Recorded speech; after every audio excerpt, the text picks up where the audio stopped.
Perfecto. ¿Ya?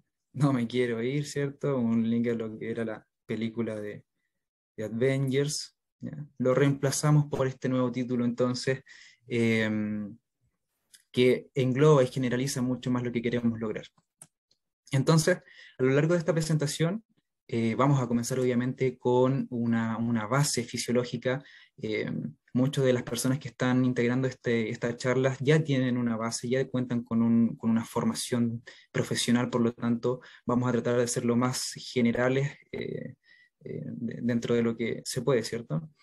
Vamos a continuar con los parámetros de BEGIT, parámetros cuantitativos y cualitativos que nos permiten finalmente identificar un registro alterado de uno normal. En el punto, en la cumbre, ¿cierto? Vamos a conocer los procedimientos de BEGIT. Creo que este es el punto más alto, más importante, ya que es aquí donde nosotros vamos a lograr evitar eh, gran parte de los artefactos que pudiesen aparecer en nuestros registros. Y en ese hermoso rebote que aparece abajo, bueno, ahí precisamente vamos a estar hablando de los artefactos, ¿ya? Para finalizar con una ronda de preguntas que las pueden ir agregando al chat. Entonces, para comenzar, ya en nuestra primera presentación, donde hablábamos sobre el deterioro fisiológico del reflejo vestíbulo ocular, hablábamos de que este es un reflejo que la conexión de ojos y oído en realidad viene desde antes que nosotros eh, fuésemos conocidos como homínidos, viene desde los primeros animales acuáticos, eh, las primeras formaciones animales. Es un reflejo básico. De 3 neuronas, de una velocidad de 0,7 milisegundos, como máximo unos 10 milisegundos. Entonces, es tan básico y es tan limitado su función que se atribuye, ¿cierto?, a la estabilización de la imagen durante las rotaciones cefálicas, que a lo largo del tiempo no ha sufrido mayores mutaciones, no ha sufrido mayores cambios. Permanece indemne desde las lampreas prácticamente a lo que somos hoy en día los seres humanos. Forma parte importante de la bipedestación, si bien hay otros reflejos, ¿cierto? No les tenemos que restar importancia, como el reflejo vestíbulo-espinal, la contribución que hace el reflejo vestíbulo-cólico para poder estabilizar nuestro cuello, nuestra cabeza. Pero, ¿por qué aparece Lucy acá? Porque Lucy era un Homo erectus, fue nuestro primer antepasado que se logró colocar sobre sus dos pies. Eh, en su marcha no era una marcha estable, sino que se iba balanceando, que es lo que se piensa entonces y lo que se ha evidenciado, de que el reflejo vestíbulo ocular también contribuía a la estabilización de ese balanceo, a la estabilización ocular durante ese balanceo. Entonces, es un reflejo vestíbulo, un reflejo, perdón, básico, necesario. Ya lo vemos en nuestros pacientes cuando tienen vestibulopatía, que sufren de oscilopsia, que tienden a tener una marcha errática, eh, y no solamente producto de un deterioro del reflejo vestíbulo espinal, sino que también debemos trabajar sí o sí el reflejo vestíbulo ocular. Es lo básico. Y bueno, tiene una estimulación, un rango de estimulación muy amplia. eh, Dentro de la clínica, ¿cierto? Nosotros conocemos que la prueba calórica estimula un rango umbral y podemos llegar con el tema de hoy, con BEGIT, ¿cierto?, a los 5 o 6 Hz de estimulación. Tiene un amplio rango de estimulación. Por lo tanto, si nosotros pudiésemos quizás subirnos, ¿cierto?, a una máquina del tiempo y viajar al pasado, perfectamente pudiésemos hacer un registro del reflejo vestíbulo ocular a nuestra Lucy, ¿cierto?, a nuestro antepasado. Lo que les comentaba, tenemos un amplio rango de estimulación. Podemos evaluar nuestro reflejo vestíbulo ocular desde la prueba calórica a un nivel umbral. Sabemos que tiene algunos déficits. Pruebas rotatorias, tenemos head shaking nystagmus, y nuestro reflejo vestíbulo ocular en un movimiento más natural, que puede ser evaluado a través del video Head Input Test. ¿Ya? Tiene una sensibilidad y una especificidad alta, una sensibilidad de un 100% y un 95% de especificidad, pero como vamos a ir viendo, muchas veces va a depender cuán hábiles seamos en poder realizar nuestra evaluación. No es una herramienta diagnóstica, de hecho ninguna prueba vestibular lo es. No debemos olvidar nunca la historia clínica. La historia clínica nos puede acercar en un 60-70% al diagnóstico final, por lo tanto, es de suma importancia correlacionar los datos, los hallazgos clínicos con también la historia clínica. Los movimientos naturales van a ser evaluados a través de nuestro VGIT y es una estimulación coplanar, ¿cierto? Al momento que yo esté estimulando un canal semicircular, también voy a estar generando una estimulación o una inhibición del otro lado. Ahora, esta estimulación coplanar, podemos incluso hablar de una estimulación unilateral e incluso más específica de cada canal, porque si nosotros imaginamos que tenemos un estado basal, supongamos, se habla que las células ciliadas están generando una tasa de estimulación aproximadamente de unos 90 a unos 100 estímulos por segundo, si estamos estáticos, ¿cierto? Porque nuestro cerebro necesita saber de qué estamos estáticos. Y al momento entonces de hacer un giro cefálico se genera una estimulación al lado, en este caso al lado derecho, y una inhibición del otro lado, ¿cierto? Pero ¿qué pasa si nosotros aumentamos la velocidad del giro? Bueno, si nosotros aumentamos la velocidad del giro vamos a lograr una inhibición completa del lado contralateral al giro, ¿cierto? Y una estimulación del lado hacia donde va el giro, por lo tanto vamos a tener una respuesta real unilateral de ese vestíbulo. Ahora, esta es una respuesta que es normal, ¿cierto? Al momento de hacer un giro cefálico, el paciente o el modelo logra mantener la mirada en el punto de mayor interés. Entonces, como mencionaba, podemos, a través de esta prueba, estimular un vestíbulo y el otro dejarlo totalmente inhibido. Vamos a conocer la respuesta de ese vestíbulo y específicamente de cada canal.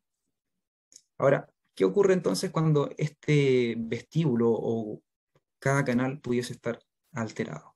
Bueno, supongamos que el lado derecho es el que se encuentra afectado. Aquí hay una pequeña diferencia, ¿cierto? A pesar de que es muy similar, ya en un estado basal, sin hacer ningún movimiento, vemos que la barra naranja en el lado derecho está un poquito más bajito, por lo tanto debiésemos quizás nosotros esperar durante la evaluación oculomotora, en la evaluación de nistagmo espontáneo, quizás un nistagmo que bata al lado de mayor estimulación, a pesar de que sea basal, ¿ya?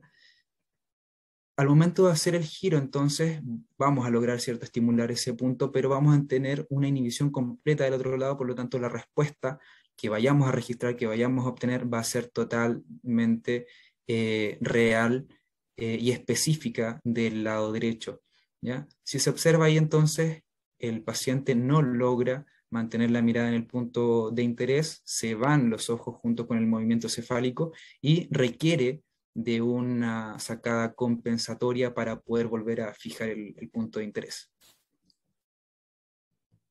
Ahora, esto ya había sido descrito en 1988, en un trabajo que se realizó por Ian Curtois y el doctor Michel Halmagyi, dos grandes, ¿cierto?, de la otoneurología, a través de este artículo, que es un artículo que es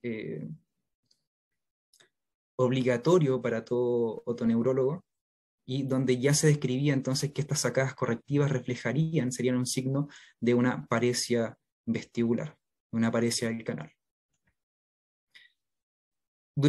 Al momento de registrar ese hallazgo clínico, entonces, comienza una carrera para lograr objetivar ese signo clínico, y es en el año 2009 cuando se crea, se pone en práctica, mejor dicho, el dispositivo Head Input Test, que en realidad venía desde el año 2004, sufriendo varios cambios. Los dispositivos habían iniciado con 2 cámaras, pero se dieron cuenta de que era mucho peso el que portaba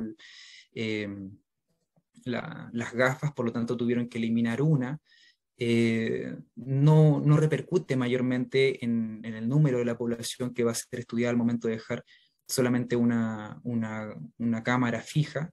Por lo tanto, se deja en el oído, perdón, en el ojo derecho, y ya en este estudio inicial, se menciona que hay un punto de rebote con el uso de las gafas al compararlas con la bobina escleral, que prácticamente no tiene masa, y ya se menciona entonces este rebote, este artefacto, ¿ya? Y de ahí en adelante entonces eh, comienza un trabajo en el cual se debe identificar la naturaleza y la frecuencia de cada uno de estos artefactos que pudiese eh, alterar o dificultar la identificación de un lado patológico de uno normal.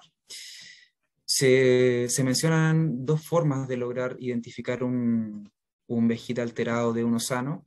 La ganancia funcional del BOR, ¿cierto? Que es la medida a través de la ganancia, que vendría siendo la velocidad del ojo, versus la velocidad de la cabeza, que deben coincidir en posición, que responde finalmente a la pregunta cuánto se mueven los ojos a medida que se va desplazando la cabeza. Cada dispositivo, cada marca tiene una forma de medir la ganancia de una forma diferente, de una manera diferente. En el caso de ICS Impulse, va haciendo un registro en cada punto que se va registrando. En cada tiempo se va enviando una información de la posición de la cabeza y la posición del ojo, lo cual hace finalmente una medida que es bajo la curva. Y creo que el aspecto más funcional del reflejo vestibular ocular vendrían siendo las sacadas correctivas, porque finalmente es el sistema vestibular el que corrige esta falla, ¿cierto? Este error que se genera al momento de tener una lesión vestibular. Y finalmente responde también a esa pregunta, si lo vemos desde una forma más simple, es cuánto debo mover mis ojos, cuánto debo compensar ese déficit para poder volver a ver el objeto. Ya tenemos acá tipo covert, ¿cierto? Que son después de la ejecución perdón, tipo overt, después de la ejecución del movimiento ocular, y covert que están durante el giro cefálico, que cuesta obviamente, que no pueden ser visibles en el aspecto clínico, en el HIT clásico. Ahora, ¿cómo se vería esto en la realidad? Arriba tenemos un BOR normal. Si vemos el trazado, un segundo, voy a activar puntero. Ahí sí. Acá tenemos un registro normal, ¿cierto? Donde la posición del ojo y la posición de la cabeza coinciden. Tenemos un pequeño rebote que es prácticamente, va a estar siempre por el peso de las gafas. Y acá vemos un registro que es relativamente aceptable. Y bueno, abajo tenemos un registro que nos mostraría entonces las sacadas tipo covert durante el movimiento cefálico y sacadas tipo covert que son evidencias de un BOR alterado, ¿cierto? Acá en la gráfica lo que observamos en realidad no es un BOR alterado, sino que es solamente artefacto, ¿ya? Entonces, ¿cuál es la relevancia de poder identificar, reconocer los artefactos y poder evitarlos por sobre todas las cosas? Es justamente esto. Muchas veces nos llegan este tipo de registro o iniciamos al momento de ponernos en práctica, al momento de evaluar BHIT, comenzamos a obtener este tipo de registro y debemos ser conscientes de que vamos a tener una curva de aprendizaje y que tenemos que ir aprendiendo con cada registro. Entonces, vamos a la parte de procedimiento. Este procedimiento lo podemos dividir en tres: en una fase de preparación del ambiente clínico, ¿cierto?, del paciente, una etapa de calibración y una etapa de evaluación. En la etapa de preparación vamos a hablar sobre el objetivo, el tamaño, la distancia y la forma. Se habla que la distancia debe ser mínimo de 1 metro, lo óptimo va entre 1 metro y 1,5 metros. Distancias menores a 1 metro se ven alteradas por la convergencia, lo cual va a generar ganancias más elevadas.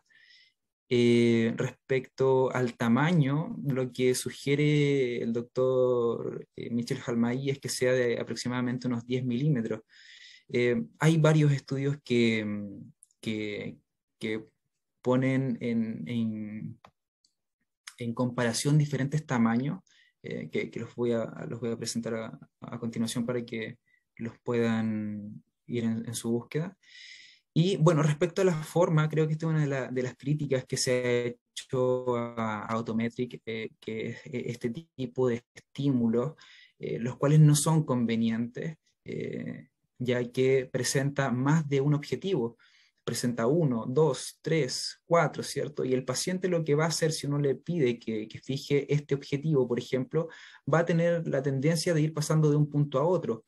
Por lo tanto, durante el movimiento cefálico, vamos a poder quizás registrar esas sacadas que está haciendo el paciente, ya lo cual nos va a estar generando artefactos. Lo ideal es que el objetivo a lo cual se le indica al paciente fijar sea un círculo, ¿cierto?, de un color azul, que no sea fosforescente, que no reflecte la luz, eh, y del tamaño que les mencionaba.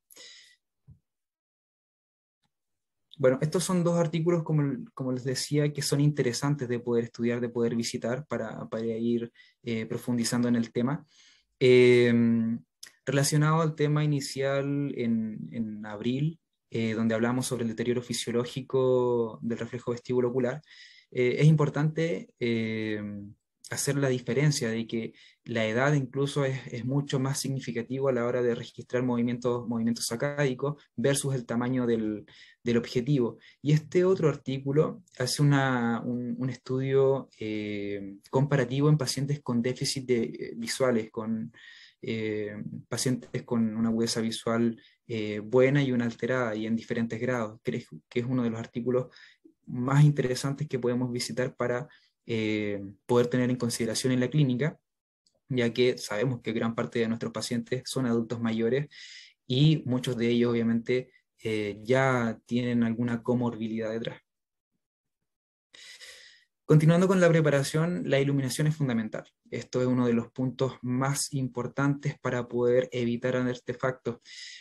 Una buena iluminación va a reducir el tamaño pupilar, ¿cierto? Evitando que va a llevar a un tamaño pupilar menor, a una miosis, por lo tanto, eh, va a permitir que el giro cefálico o el movimiento ocular, mejor dicho, no vaya a ser tapado por el párpado o por, por el ojo, ¿ya? Por la amplitud del movimiento. Evitar el reflejo de la luz en el espejo del lente. Esto es parte del diseño, está de hecho confeccionado para eso, ya que el lente de las gafas está en una posición vertical, y esto evitaría entonces que la luz de la sala, ¿cierto?, en el techo, sea reflectada por el lente. Aquellas que tienen una pequeña inclinación pudiesen alterar generar reflectar finalmente la luz de la sala y interferir en el registro. Bueno, respecto a la disposición del equipo, el computador siempre se menciona que esté al lado izquierdo. Esto principalmente para evitar la reflexión de la pantalla del computador en el lente que está al lado derecho. El cable que conecta el equipo a las gafas debe dar la soltura necesaria para no estar, para evitar, perdón, que al momento de hacer los giros, al momento de hacer la prueba, no vaya a estar muy tirante y finalmente se pueda desconectar o hacer algún tipo de artefacto adicional. ¿Ya? Bueno, y las gafas limpias y ajustadas. Yo creo que esto es uno de los puntos claves cuando uno va a colocar las gafas, va a posicionarla en el rostro del paciente, que casi de manera refleja el paciente tiende a llevar los ojos y acomodársela a él. Ya, eso es muy, muy clásico, y ahí uno debe estar atento para que el paciente no vaya a tocar las gafas, el lente. Bueno, esa es una imagen, ¿cierto?, ilustrativa de lo que sería la preparación, el equipo al lado. Es fundamental poder siempre tener que el equipo esté a la vista, para que tanto el evaluador como el paciente se sientan cómodos. El evaluador debe estar observando la medición en tiempo real, debe estar observando que la pupila mantenga su calibración, que el giro cefálico esté logrando la velocidad necesaria, la aceleración necesaria. Acá vemos lo que yo les comentaba sobre el ajuste. Unas gafas que estén mal ajustadas van a generar un movimiento, unas ganancias elevadas, ¿ya? Además de poder generar también un rebote enorme. Las gafas deben ir bien posicionadas, sin generar espacio entre la piel y el dispositivo, ¿ya? Lo que dentro del procedimiento yo me sitúo delante del paciente, si, coloco las gafas, levanto un poquito la ceja del paciente y ahí las posiciono, obviamente dándole la libertad a él de poder pestañear, de poder lubricar el ojo. Una vez eso es que realizo el ajuste de la banda elástica. Continuando con la calibración, es muy importante lograr una buena calibración de la pupila. Eh, Uno solicita al paciente que mantenga la mirada en el punto de interés, ¿cierto? En el objetivo que nosotros hemos situado al frente. Se debe ajustar el ROI, que vendría siendo el punto de interés, y centrar la pupila en la ventana. Es muy importante que la pupila quede centrada, porque eso nos va a permitir que la amplitud del movimiento no esté limitado en los giros, ¿ya? Para que si no perdamos, la pupila no sea obstruida, por ejemplo, por el párpado. Se debe ajustar el umbral. Esto se puede hacer de manera automática o de manera manual, hacer un movimiento cefálico, ¿cierto? Que va a ser la amplitud del paciente. Yo siempre, como parte de la rutina, principalmente en los adultos mayores, inicio, le explico obviamente toda la prueba y comienzo a jugar un poquito, a hacer una rotación cefálica para que ellos vayan finalmente cediendo y no estén tan rígidos. Si el paciente tiene las pupilas grandes, se pueden utilizar luces LED que se proyecten para poder llevarlo a una pupila más pequeña, una miosis. Y bueno, el uso de maquillaje obviamente está totalmente contraindicado para la prueba. Acá vemos dentro de la calibración del seguimiento ocular, un seguimiento que es normal, ¿cierto? Que se superpone a la aparición de los objetivos. Al lado izquierdo lo que observamos es un movimiento ocular que llega tarde al objetivo, uno que lo sobrepasa, y abajo al final vemos sacadas. Esto es durante el movimiento. Esto puede estar siendo reflejo de posiblemente un movimiento sacádico correctivo, producto de una vestibulopatía, o bien pudiese ser también una alteración cerebelosa. Dentro de la evaluación, las instrucciones claras al paciente, dar ciertas pausas para que el paciente pueda pestañear. El paciente debe estar sentado y cómodo en una silla que no sea con ruedas, sino que esté fija al piso para que el paciente no se esté moviendo, no se esté desplazando. Una máxima atención al usuario siempre, que no esté, es cierto que dentro de los procedimientos quizás el VEGID no genera sintomatología neurovegetativa, pero tampoco es un examen que sea muy agradable. Por lo general los pacientes se van de la sala con las gafas marcadas en el rostro. Van bien apretadas, bien ajustadas, por lo tanto hay que estar siempre bien atentos de que lo puedan tolerar. La información que proporciona el software es importante. Hay que estar siempre atento a la pantalla del computador, de estar logrando las aceleraciones, como le decía, necesarias, que no estamos perdiendo el registro de la pupila. Y bueno, el posicionamiento de las manos es un punto crítico de la evaluación. ¿Ya? Se ha mencionado que pueden ir cierto arriba en la cabeza o bien a nivel de las mandíbulas y parte del cuello. Ahora vamos a ver unos estudios que mencionan que es mucho mejor la posición de las manos a nivel de mandíbula y cuello, porque se logra una mayor precisión al momento de identificar la lesión. Ahora, para hacer los movimientos laterales, por ejemplo, no es necesario sensibilizar la prueba con una inclinación de 30 grados. No hay una información no hay estudios que muestren una diferencia significativa en esta sensibilización que se suele hacer en el HIIT clínico. Sí, para los movimientos verticales hay ciertas consideraciones. Sí debe haber un- una corrección al momento de evaluar LARP y RALP eh, en un movimiento de aproximadamente unos 45 grados.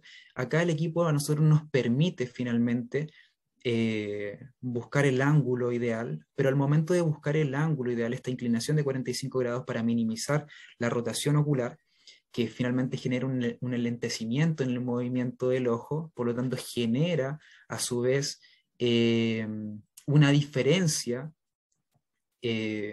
con el movimiento cefálico. Lo que se hace entonces es esta corrección que nos permite generar un movimiento ocular mucho más vertical. ¿Ya? No vamos a eliminar por completo el movimiento torsional, pero sí lo podemos minimizar haciendo que las ganancias sean lo más equiparadas posible al movimiento cefálico. ¿Ya? Por lo tanto, ¿cuál sería un signo de una mala alineación en la mirada? Bueno, un retraso en la velocidad ocular, y esto nos llevaría a una disminución de las ganancias. Si existe una disminución de las ganancias, lo que uno esperaría es que, si sospecha de vestibulopatía, de una lesión vestibular, es que existan movimientos compensatorios, pero en este caso no existen movimientos correctivos. ¿Ya? Entonces, al momento de hacer esta corrección en el ángulo, el software a nosotros nos permite volver a situar al punto de interés, ¿cierto?, a la pupila en el centro de la mirada. Bueno, en el año 2015 se presentó este trabajo. Hay varios artículos que han ido trabajando sobre los artefactos en la prueba de Behit. Este me parece que es uno de los más importantes porque muestra la relevancia que tiene finalmente la ejecución correcta y la identificación correcta de los artefactos. Este artículo evaluó 26 pacientes con un síndrome vertiginoso agudo. 10 de ellos tenían un cuadro de tipo central, ya sea una alteración en la pica o en la ICA, y los registros que obtuvieron mostraban que el 72% de la muestra presentaban sacadas correctivas, el 44% mostraba artefactos y el 42% de estos registros eran ininterpretables, no se podían llegar a una conclusión diagnóstica, o sea, perdón, no diagnóstica, pero a una conclusión de la evaluación, producto de los artefactos. Entonces, es aquí el gran, de gran importancia entonces lograr identificar los artefactos, porque finalmente van a estar jugando una especie de rol que nos van a estar ocultando, nos van a estar engañando en la evaluación. Vamos entonces conociendo la naturaleza de cada uno de estos artefactos que pueden estar incidiendo. El primero, ¿cierto? Un error en la calibración, una calibración incorrecta nos puede llevar a ganancias elevadas. Se han descrito en algunos artículos que se han descrito, de hecho, algunos casos de enfermedad de Meniere que presentan ganancias aumentadas, pero en realidad pienso que sigue en estudio, no se ha comprobado más allá. Un aumento de la ganancia es netamente entonces en estos momentos una calibración incorrecta. Tocar las gafas nos genera dos picos. Hace muy poco se presentaron unos casos, de hecho, a través del grupo Geno, donde se conversaba esto. Posiblemente se deba a eso porque genera dos pics y quizás es el artefacto que más nos hace dudar, más nos hace sospechar quizás de sacadas correctivas.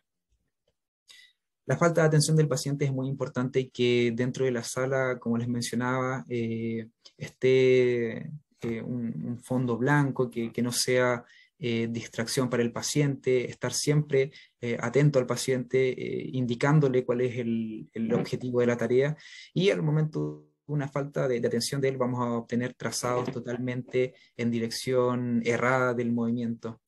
El más clásico es el rebote, ¿cierto? Que es netamente la técnica del propio evaluador. Un mal ajuste de la correa, ¿cierto? Acá se logra observar que queda espacio, la correa debe ir bien ajustada, los lentes deben ir bien ajustados al rostro del paciente. Una correa suelta finalmente nos va a llevar a un retraso en el registro del movimiento ocular versus el movimiento cefálico.